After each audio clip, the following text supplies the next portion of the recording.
Ghotki village development organization video Ghotki Indus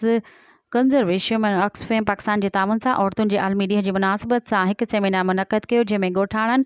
औरतुनि, सियासी समाजी अॻवाननि, औरतुनि ग्रुप ऐं मुख़्तलिफ़ तालीमी इदारनि जे शागिर्दनि वॾे अंग में शिरकत कई। इन मौक़े ते सेमिनार खे ख़िताब कंदे assistant commissioner taluka Khangarh madam Rida Zahra Talpur,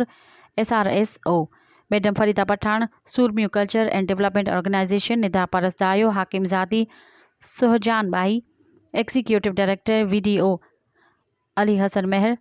Samina Parveen, Razia Parveen, Sidra Sajjad, Musarrat Pathan ऐं ॿियनि चयो त मौसमियाती तब्दीलियूं दुनिया भर में असरात पैदा कनि थियूं, जंहिंमें ज़राअत ऐं रोज़गार तमामु घणो मुतासिर थिए थो ऐं उनखे मुंहुं ॾियण लाइ असां सभिनी खे हिकु थी महिनत करणी पवंदी। उन मौसमियात तब्दीलियुनि सबबि थींदड़ नुक़साननि ते नज़र रखंदे औरतुनि जी ख़िदमत खे साराहियो। हुन चयो त ताज़ी आलमी बहराननि जहिड़ो मौसमियाती एमरजेंसी ऐं जंगियुनि साबित कयो आहे त औरतुनि जी क़यादत ऐं इंतिज़ामी